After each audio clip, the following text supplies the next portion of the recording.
मिथिलांचलक धरती पर अयोध्या से श्री राम जी अपन बरियाती साइज का आबि गेल छथि।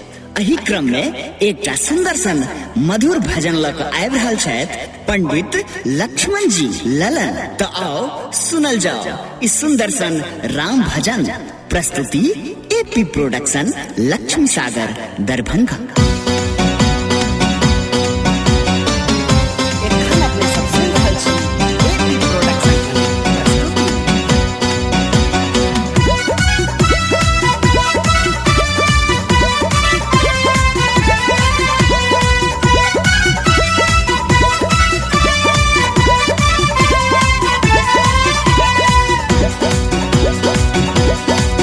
देखो राम जी के लंबरिया,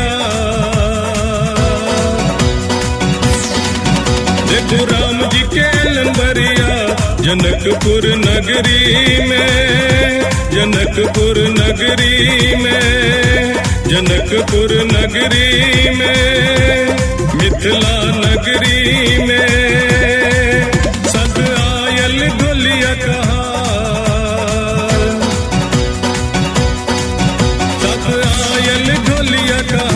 जनकपुर नगरी में, जनकपुर नगरी में, जनकपुर नगरी में, ओ मिथिला नगरी में।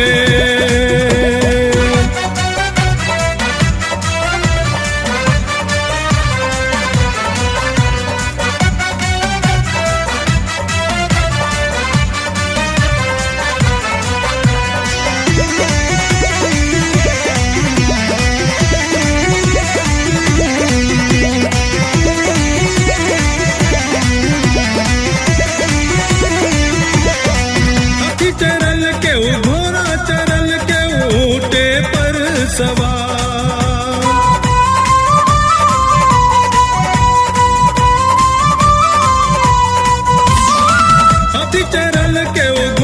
चरल के ऊँटे पर सवार, रंग बिरंगक बरियाती छन इंद्र सभक सरदार, चरोर फूलक बरसात,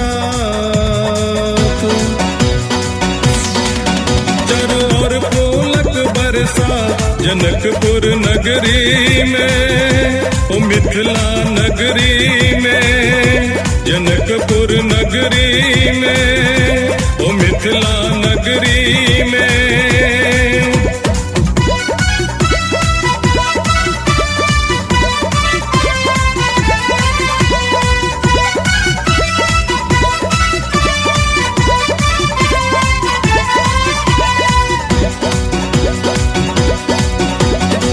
मिथिला के धरती पर सिया जन्म ले ली जहिए सा,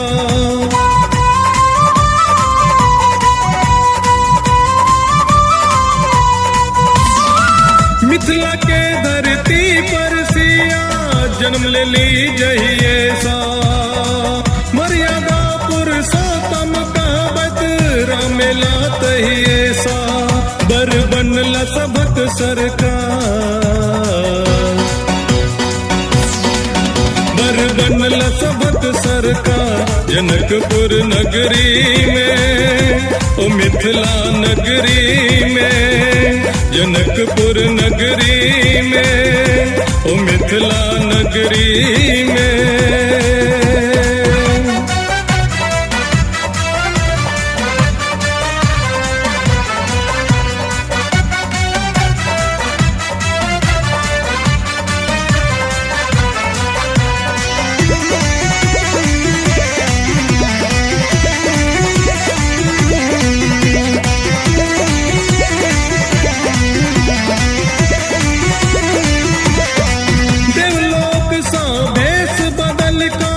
सब देवता गनेला,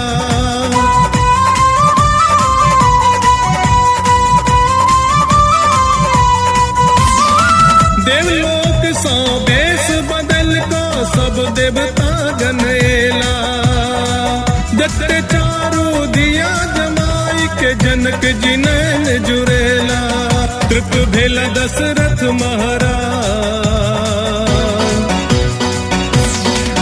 तृप भेला दशरथ महाराज जनकपुर नगरी में, ओ मिथिला नगरी में, जनकपुर नगरी में, ओ मिथिला नगरी में।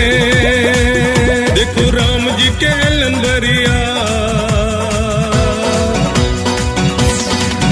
देखो राम जी के लंबरिया, जनकपुर नगरी में, जनकपुर नगरी में, जनकपुर नगरी में, मिथिला नगरी में।